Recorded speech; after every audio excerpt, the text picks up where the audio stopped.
Grinders. Welcome to RotoGrinders Today. I'm Jordan Cooper, a.k.a. BlenderHD, BlenderHD. If you want to follow me on Twitter. And it's Friday, September 8th. We got NFL Week 1 coming up. Main slate on Sunday. DraftKings, FanDuel. That's what we'll be talking about primarily today. Hit that thumbs up button. Hit the thumbs. You know how much I like them in the morning. Hit the subscribe button if you're new here. Hit the notification bell to know when we go live. Good morning to the chat, the early birds here. Feel free to post your questions, your comments. We're always participating with the chat. Join me for very busy probably for the first week of NFL season. The proprietary person behind the Blitz, which you could find here at RotoGrinders as well as some other places. You have them imported as well, but the main way is to get them here at RotoGrinders, have them imported into Lineup HQ. Right? If you're a premium member, you get access to all of this ownership projections, the player projections. We have so much content. It's ridiculous. We have tons of stuff coming out today. So click on that link in the description. Get $10 off your first month. Derek Carty. MLB is still going on. So you still have to care about, the bat as well. Is this overlap, with NFL kind of, I'm glad you have 45 minutes this morning to spend with us. Yeah, when I got asked to be on it, I'm like, do I have time? This week is crazy, but I wanted to do it. I love doing shows with you, and this should be a lot of fun. Okay, so heading into week 1 of NFL, week 1 is one of my favorite weeks of NFL. Week 2 is truthfully my favorite. But week 1 and week 17, it's kind of we're getting into situations where people think they know, but we don't know what we don't know. And we could do the best that we can based on what we've seen. We have coaching changes, personnel changes. We have rookies. We have injuries leading up into the season. We have to treat. I know you're a projections guy, and I'm big into projections also. But you have to admit, Carty, that the first week of the season compared to like the 12th week of the season, the projections are going to be pretty fragile, especially in situations that have changed since last year. Oh, I completely agree. There are several fragile situations that we need to be aware of, and for GPP players, leaning into those is great. I mean, week 1 is awesome for exactly the reason you said. People are so confident they know what's going to happen, and then it doesn't happen. How many people were so confident last night that Jahmyr Gibbs, they're saying they're going to use him in ways we don't expect. He's going to be a long threat. He's going to catch 10 passes, and he barely did anything. It's fine to have an idea of what you think a situation is going to be, but don't be so set in that opinion that you ignore all the other possible ways it can go. And there are a lot of situations like that this week that we can take advantage of people's hubris. Okay, so let's take a look at some of these situations because I'm pulling up the Blitz projections, and I've seen projections around the industry. We have the RG projections here. Let's talk about some fragile running back situations. We have the Colts. Obviously, Jonathan Taylor. He's not playing as of now. We don't know what team he's going to eventually play on. Zach Moss is on the injury report. I wouldn't think that he's playing this week, but there's a possibility that he does. What is your take? Because many projections are, for 4,100 at running back, that's a pretty good value. If Deion Jackson is going to, you have Evan Hull there, obviously, that they drafted. They'll probably bring up a practice squad guy. The thing that I'm most concerned about, Carty, with this situation is that Anthony Richardson, how much of the rushing share and offensive efficiency will the Colts have that Deion Jackson's ceiling, not necessarily the mean result, at decently high ownership? I mean, I'm expecting him to be, double-digit owned. Is this the type of thing that if Moss doesn't play, that Deion Jackson still just plays his same role that he did last year? And is he going to get passes out of the backfield with a rushing quarterback? How do you view this situation, and how hard is it to project it? I mean, it's very hard to project because we have new coaching, we have new personnel, we have all these injuries. There's a lot that we don't know about this situation, and projections are going to try to come up with the most likely scenario, but there are lots of other scenarios that can happen. So right now, I am projecting Zach Moss out. If he plays, that just throws another monkey wrench into these things. But assuming Zach Moss is out, what we know for sure is that Deion Jackson and Evan Hull are going to get almost all of the work by themselves, which is good because there's only two of them. But we don't know how efficient this offense is going to be because it is a rookie quarterback. He is going to take up a lot of the carries himself because he's mobile and that's how they're going to use him. We don't know what his role in the passing game is going to be. We don't even necessarily know for sure that Deion Jackson would be the starter. That's kind of the indication we've gotten, but we do have a new regime. Like we said, Deion Jackson's from the old regime. The new regime drafted Evan Hull. Maybe Evan Hull's the guy. Like, we don't know. Everyone's just kind of assuming it's going to be Deion Jackson. And there's a non-zero chance that it's not. Two other situations I want to look at, especially two that you're under on in the blitz projections, because Deion Jackson is the one where I think across the industry, the blitz is projecting Deion Jackson a little bit higher. We have the Saints running backs, right? Kamara's out. So everyone assumes Jamal Williams is just going to turn into Alvin Kamara. And the blitz projections don't have him all that high. I mean, he may end up being the highest owned running back on the slate. And you're projecting, it seems like, a much more split workload. Is this going to change if Kendre Miller just doesn't play? Because, he's on the injury report also. Yeah, so right now the blitz is projecting Kendre Miller to play. If he doesn't, then Jamal Williams will definitely go up. I have noticed, because I noticed Jamal Williams was low. I noticed he projected for the highest ownership. I'm like, all right, do I have this guy right? What other systems have him at? When I looked around the industry, other systems that are projecting Kendre Miller in are kind of tepid on Jamal Williams also. It's another fragile situation where, is he going to be Alvin Kamara? Probably not. I mean, last year, he really did not get any work in the pass game with Detroit. And he kind of got there with his fantasy value on touchdowns, which is not sustainable, especially when you're moving to a new offense. If Kendre Miller's talking out, about touchdowns, Carty, talking about touchdowns, he's on the Saints now, right? So they're on the 3-yard line, and next thing you know, Taysom Hill runs the ball in, and you're sitting there. Uh-oh. That's a big part of this projection too, is that Taysom Hill's projected for 20% of the carries because that's what they do with Taysom Hill. So I think people are forgetting about that a little bit. They're forgetting about how much Taysom Hill can vulture things. There are ways Jamal Williams gets there, and there are lots of ways that he doesn't. The Kendre Miller thing is the big thing though, because he is banged up. It's possible he doesn't play as much this week or he's out entirely. And if that happens, the only other running back they have on the roster is Kirk Merritt. I'm sure they'd call another guy or two up from practice squad, but Merritt was working as a wide receiver last year. This is a sparse backfield. Last running back situation that you're low on, the blitz at least, the Dolphins with Raheem Mostert. Jeff Wilson's on the IR. I see across the industry there's a little bit higher.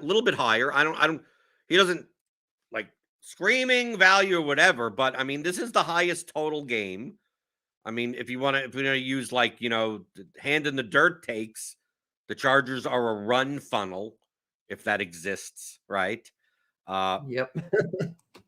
Can you tell me what in their backfield? Because you would think that the guy behind Mostert is is a rookie that I know is very popular in best ball, but for the first game of the season, I mean, wouldn't you think they just lean on Mostert? And he's 5,400 on DraftKings, 59 on FanDuel, with one of the highest implied team total teams.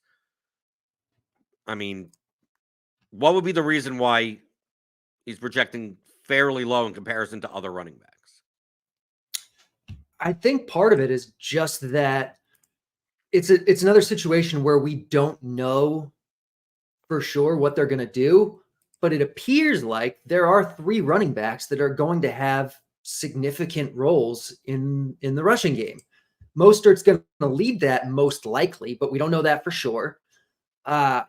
Salvon Ahmed has been around with them for a couple years. Like it looks like throughout training camp and everything else, like he's going to get, he's not just going to get, a carry or two, like he's going to be worked in. This rookie whose name I cannot pronounce, Akane or whatever, everyone's excited about him. He's going to be worked in. It's kind of just that, like, when you project this on like a probability basis, you can't be like, all right, well, Mostert's going to get 70% of the work, because like it doesn't add up if you think the other guys are going to have like decent roles, which it seems like they're going to, or at least there's a decent enough chance that they're going to. And Mostert's not a guy who catches a ton of passes, so it's not like you can project him, for a 10 or 15% target share either, especially with 2 other guys in the mix. So it's just one of those situations where we really don't know. And when you kind of hedge it, he kind of just is a guy. And run funnels don't really exist, especially last year run funnel existing this year. Like the math does not support that at all. And they're an underdog here. So, presumably they will be forced into passing a little bit more than usual. Okay, I want to take a look at some wide receiver situations. I think the main one on this slate, as looking on the injury report situation room we have here at RotoGrinders, which you could get as a member. I think it's free. I think you could actually look at this for free. The Denver wideouts. Yeah. Judy has been limited in practice, so let's go by the assumption that Judy is out, right? And then let's touch if he's in. If he's out, Mims Jr. is $3K. He's a rookie. We all would expect him to be wide receiver 2 to Courtland Sutton. The opportunity cost at wide receiver is fairly high because you get a lot of ceilings there. But for $3K, if Mims puts up 15 points, you're kind of happy with that anyway. Is he even playable with Judy in?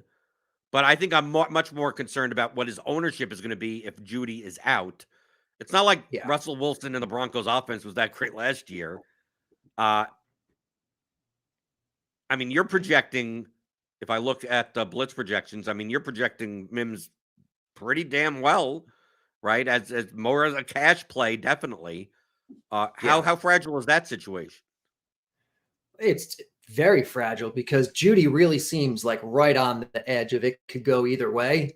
Right now, I'm projecting him out. This morning, I was tempted to project him in.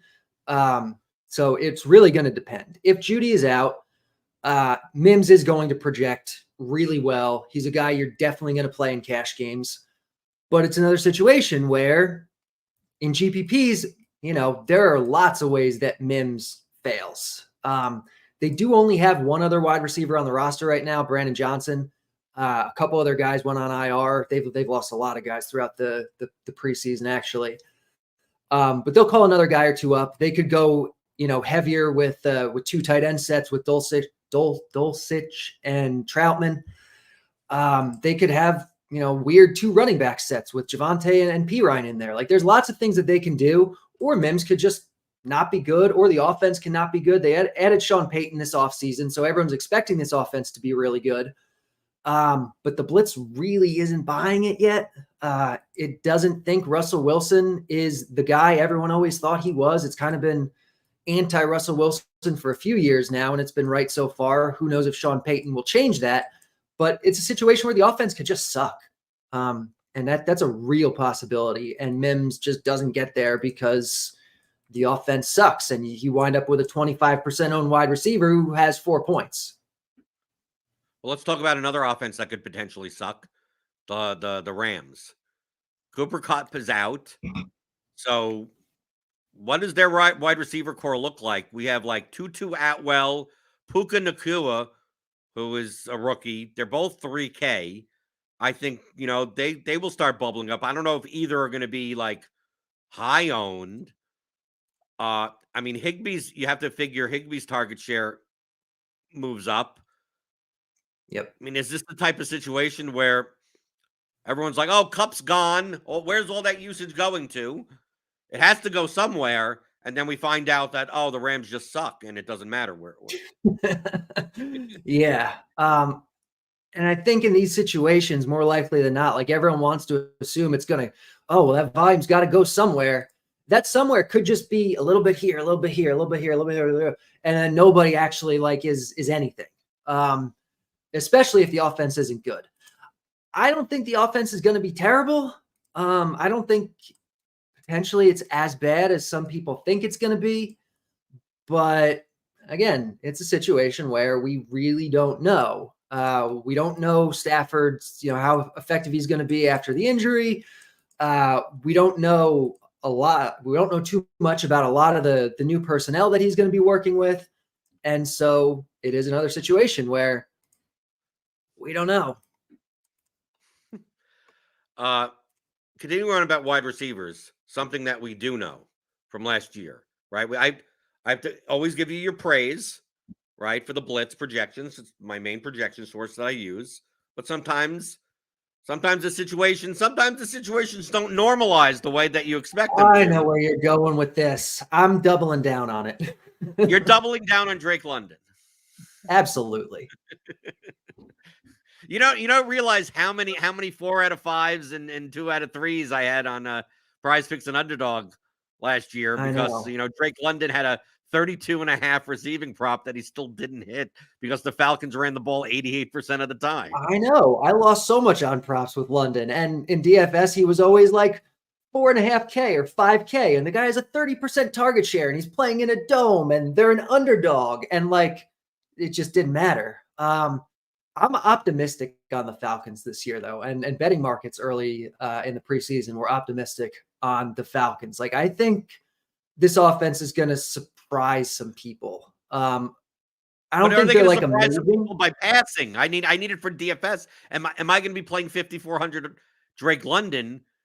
Am I going to start throwing that in? I think at low ownership, I'm willing to take a chance, but is it going to be a martingale effect where at week 8, I just have to win the Millie week 8 to break even on Drake London? No, I think you keep doing it as long as the math supports it. And for right now, it does. Like, this is a team that, Desmond Ritter's not good, but he is a year older. This is an offense where he's going to have a lot of weapons to throw to. So, Kyle Pitts was out for a lot of last year. Now that he's back and they brought in Mac Hollins and they have Bijan Robinson, they have a lot of ways to attack the defense where it's not all just going to be like congregating on Drake London. And Drake London was thrown so many uncatchable balls by Marcus Mariota last year. So they were a little bit more willing to throw the ball once Ritter took over. I don't know. I'm cautiously optimistic about this, especially at low ownership, because the upside is massive. Like, Drake London in a good offense with the target share he was getting last year is like almost an elite receiver. So like the ceiling is there. Looking at the YouTube chat, feel free to give those thummy thumbs. I like them in the morning. Asking about going through about Denver McFarland is is very new to DFS. Right? He's looking at all the projections here, everything that he signed up for at RotoGrinders. I would suggest going to Roto Academy. Roto Academy has videos that could show all the beginning basics. We have a bunch of NFL videos. You could go to the RotoGrinders YouTube page. Look for my face. There's an NFL primer series for the DFS pregame show, which is the name of this show.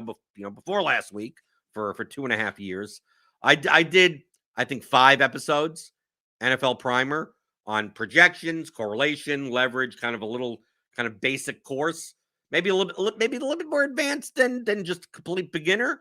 But I would suggest looking at those videos, watching those, and they could answer a lot of your questions and show off a lot of the tools that we have here at RotoGrinders. One of the things that the Blitz does have is you can run Lineup HQ and kind of get this kind of type of information. But if you want like stack projections, because in GPPs, a lot of times you're correlating to some degree. You may not Yeah, you may not be playing 7 guys from the same game, but a lot of times you're at least correlating, quarterback, wide receiver, quarterback with 2 pass catchers, and a pass catcher or run back or on the way back.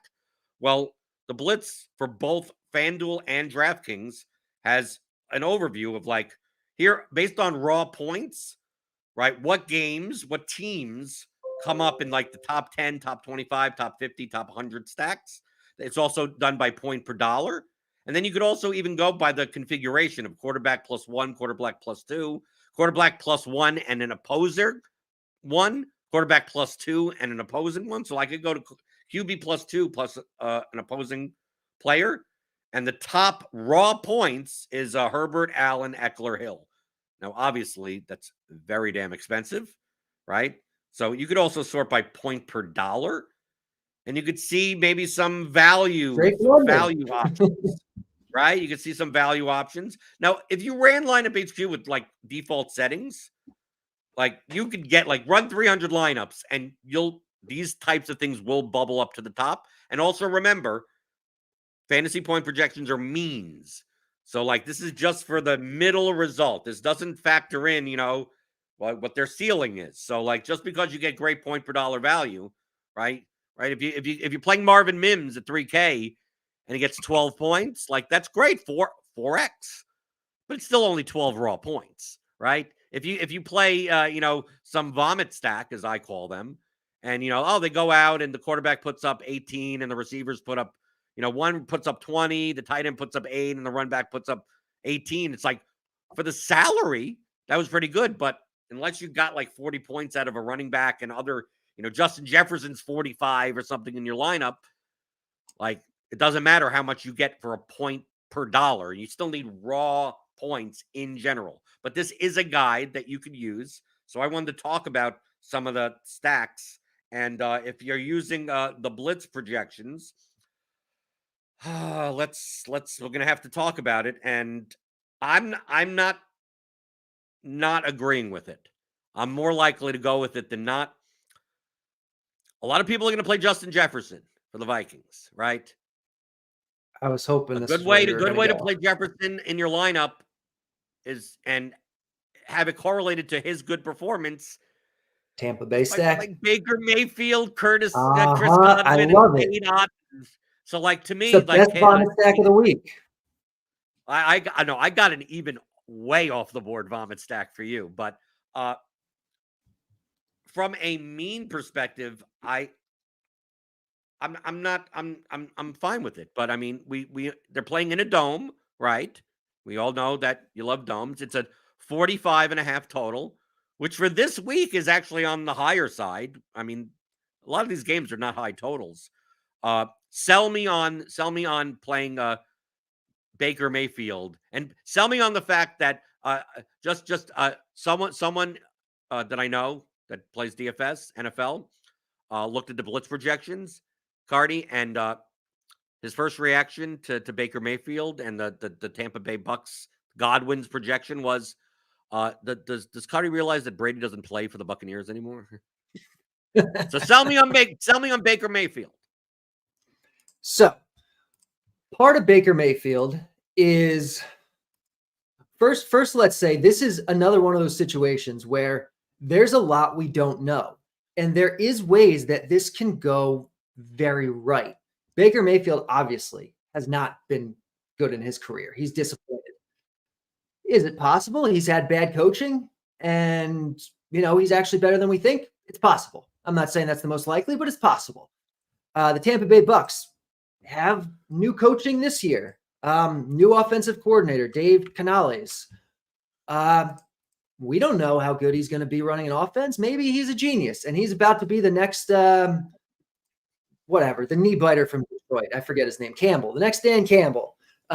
Maybe he walks into a situation where he's just got a really great offensive coordinator now. He certainly is going to have good weapons to work with. He has Godwin. He has Evans. Otten is good. This is a situation where this might be the best wide receiver core he's ever worked with. And then they have game environment. This is in a dome, which we love, and Baker has never played his home games in a dome before. I guess he's not playing a home game here, but still, not a guy who has played in a lot of domes before and whatever.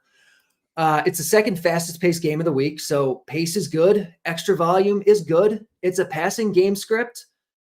And they're really cheap. And they work because you can bring back Jefferson and the stack makes sense. So yeah, it's gross, but I like it a lot. And it's going to be low owned. Mike Evans, if you want to use like narrative street, he obviously doesn't want to play there anymore. I mean, but he's on his last year of his contract. So like that's maybe shows out because he wants to get a big free agent contract. Yeah, he wants a big contract next year. Right. And also, if we go by last year's standards, the Vikings defense sucks. Yeah, that too. Right. But of course, we don't know anything. I mean, one of the things we see year after year is that, oh, they're great. They're a great run defense. And then it turns out they're the 26th best run defense this year, even though they were the best ones last year. So you can't necessarily go by that. Another cheap stack that people will try to throw in is, I think Anthony Richardson, the range of outcomes on him is wide. I mean, Deion Jackson may get some ownership. Richardson's going to get some ownership. I don't know who the hell you pair Richardson with, right? Josh Downs. I mean, Pittman's the guy, I guess. But after him, who knows where the ball's going? I almost feel like if I'm going to play this game, I almost want to take the other side of the game. Mm-hmm. I mean, if Richardson is bad, it's quite possible that the Jags steamroll them. Right? I mean, I just look at Anthony Richardson and go, this is the type of guy that could go for 100 yards rushing and throw for 3 touchdowns. Right? It could be that type. He's also the type of guy that goes 9 for 34 passing with 67 yards on scrambles because who knows what that. And he throws 3 picks, 1 for a pick 6, and then the other team has the ball 47 minutes of the game because of it. I think the range of outcomes on this is wide. I know I don't want to focus necessarily on cash games, but I think Anthony Richardson for a cheap, I think people are going to look at Richardson and Howell for pay down options at quarterback. The blitz would say to play Baker Mayfield. And I look at that and I do a little It thinks they're close, but it thinks Mayfield's in that mix and no one else does. Right. Right. But for the extra 700, do you think that compared to Howell and Mayfield, just on their own, is Richardson worth the risk in those types of lineups? I'm torn on it. I keep going back and forth because presumably he's going to get a ton of rushing. And even if he's a terrible quarterback, he can still just do what Justin Fields did over the second half of last year. He doesn't have to be good at throwing the ball, and he can just get you fantasy points anyway. But you're right that he could score no touchdowns, get 60 yards on the ground, 125 in the air with a couple picks, and he winds up with 7 points. That's realistic. But is Baker Mayfield or Howell actually any safer? I don't know. Well, against the Cardinals, it may be this season that anyone's safe against the Cardinals. Yeah. Are there any other stacks that you're looking at? Obviously, we know the Chargers, Dolphins, right? Any other stacks that the Blitz, is looking at? If you're looking for quarterback plus 2 pass catchers plus a run back, you're kind of playing a game environment, and from a point per dollar value, I think some people may try to jam in the Russell Wilson Mims type of stuff. If Judy's not there, I'd rather not stack into ownership like that. But are there any other games that may be slightly off the board that you'd be looking at for GPPs? I mean, the other side of the Tampa Bay game, Minnesota, people play Jefferson, but I don't think people play anything else from that game really. So as much as I like the Buck stacks, I think Viking stacks make a lot of sense. Cousins, Jefferson, Hawkinson, run it back with with Godwin or Evans or whatever. I think that's totally fine and good. There's not a lot of other vomity ones that I'm into. It's kind of more, Like, we know the good teams. I got a vomit for one for you, Carty. I want to hear it. Using your what I did is I used your blitz projections, and I used a modified version of ownership, basically aggregating around the industry and stuff like that. Obviously, preliminary type of stuff.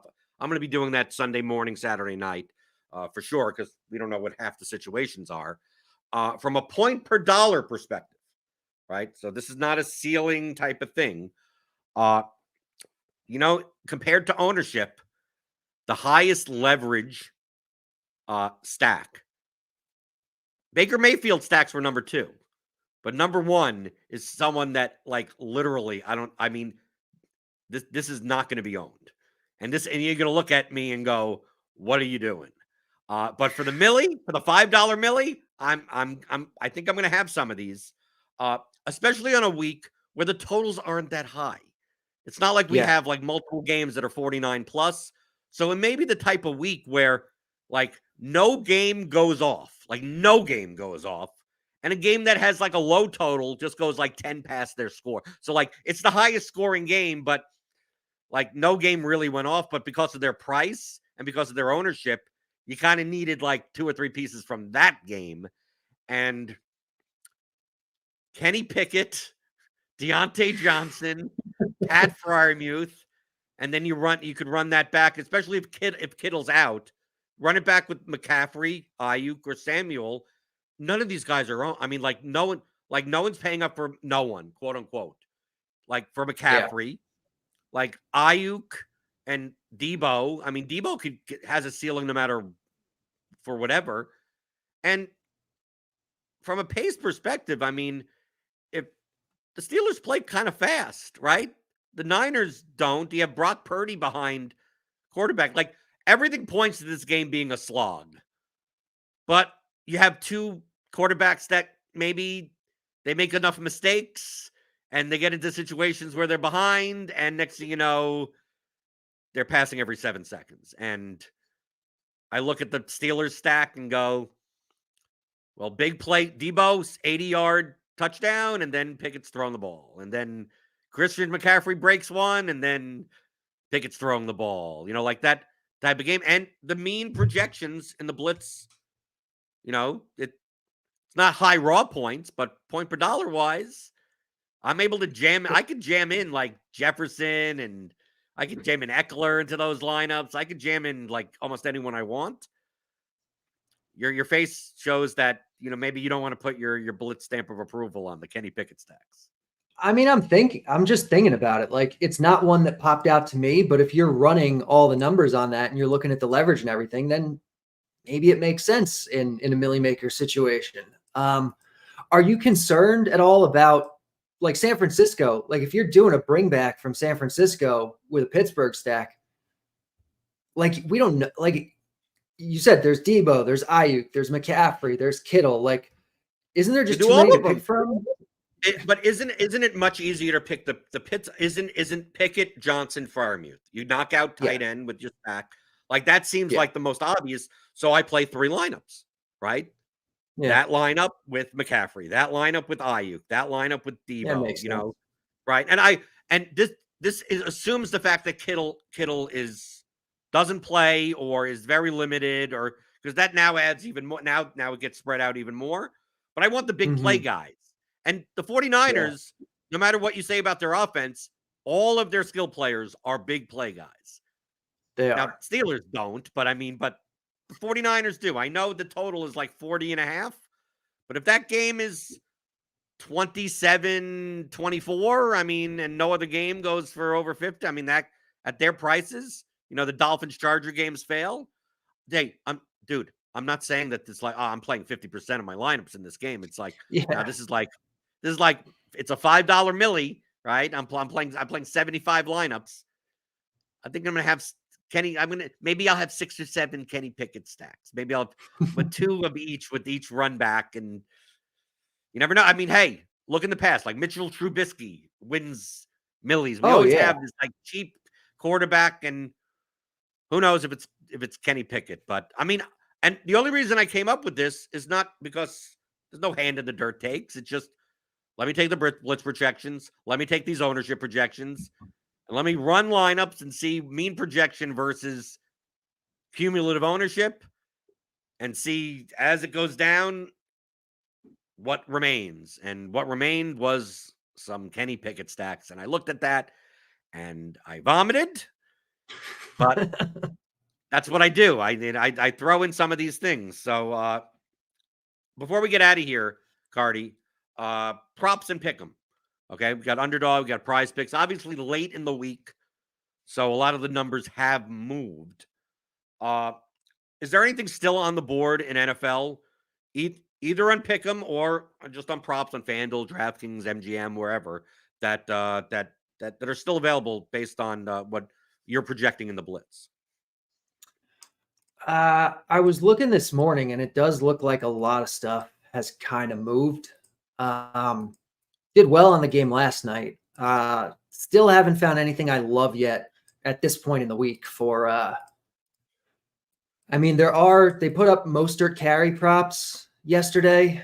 You know, if you kind of buy into what we were talking about with Mostert, like the under on those looks pretty good, but there's nothing that's like screaming like this is amazing value right now.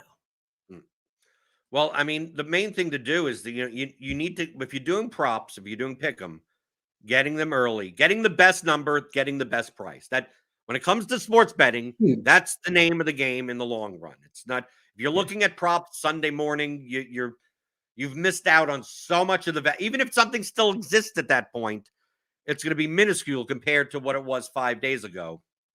So obviously you could use the blitz projections for NFL props, but you could also use our props and pick 'em package here at RotoGrinders, and we have all of our RotoGrinders experts that post what they're betting, what they're picking, right? What site, what the time we have timestamps and everything like that. And based on what I've seen today, comparing the blitz projections to some of these picks that we talked about the Buccaneers. Chris Godwin, over 52.5 receiving yards, minus 114 at FanDuel. Still shows a positive edge. And then our good old favorite guy. I would call him the Blitz. In the history of the Blitz, this is the guy that would be the cover boy, the MVP. Michael Thomas. Yeah. Over 40.5 receiving yards, minus 114 on FanDuel. You have him a bunch over that from a median perspective. So that is still available. That is those are two expert picks that are here at RotoGrinders.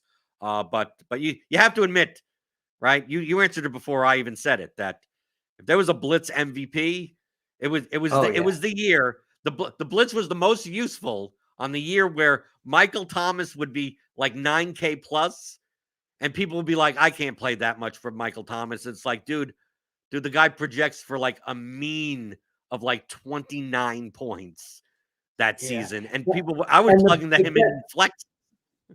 The best part about that was because the Blitz was on an island. The Blitz was like 5 points higher on Michael Thomas than any other projection system every single home game that year. And it's just like, well, this is what it thinks. That's the projection. And he would just smash and smash and smash.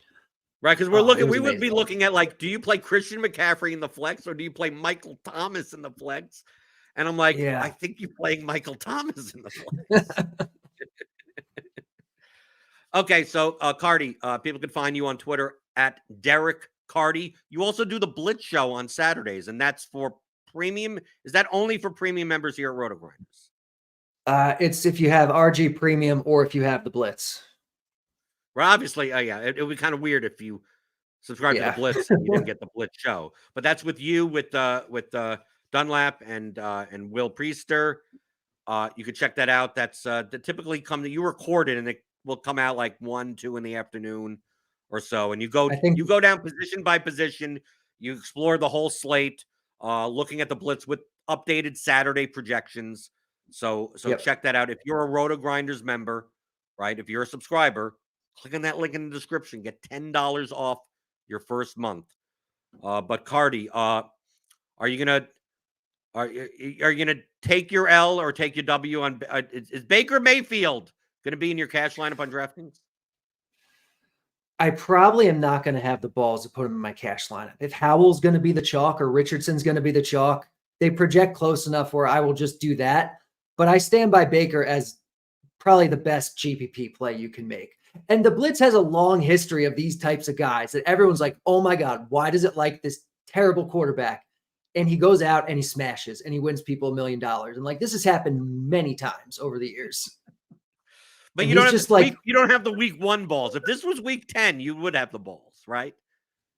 I might. Only because you have more data to use. I mean, right? You see, oh, this is how actually the offense works, and it'd be like, those are the situations where I'm like, okay, I want the cheapy vomit stack type of quarterback. But if this week everyone was going to play Jalen Hurts was going to be the chalk, or like a quarterback like that, an expensive guy, I'd play Baker Mayfield. But because the chalk is going to be guys that are like the same price, is where I might not do it. Well, I think Hurts will still be chalky in cash, but I don't think this is the week where like everyone is on like some expensive quarterback build, because I think the pricing on DraftKings is actually kind of tight, kind of tightish. Yeah. I mean, a little bit soft, but there's a lot more options. But you could get more of that analysis on the Blitz show tomorrow. You could join our RotoGrinders Discord. We have channels there for free. So even if you just have to sign up for RotoGrinders, pay nothing just so you have an account, go to rotogrinders.com/Discord. And if you are a Blitz subscriber, you'll get access to the Blitz channel. And you could tilt in that channel during, it's 111 and, a guy gets vultured.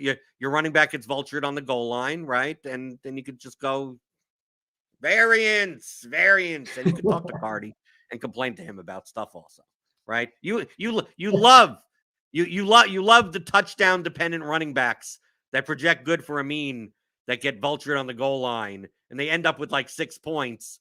And you're like, yeah, but like he got 7 carries inside the 10 and got stuffed 3 times. And then the other guy came in and got a touchdown. It's like the guy could have easily had 22 points. And it just so happened things work out, and yeah. That's the fun of the game we play. You call that fun? No, not at all. It's fun when it goes in your favor.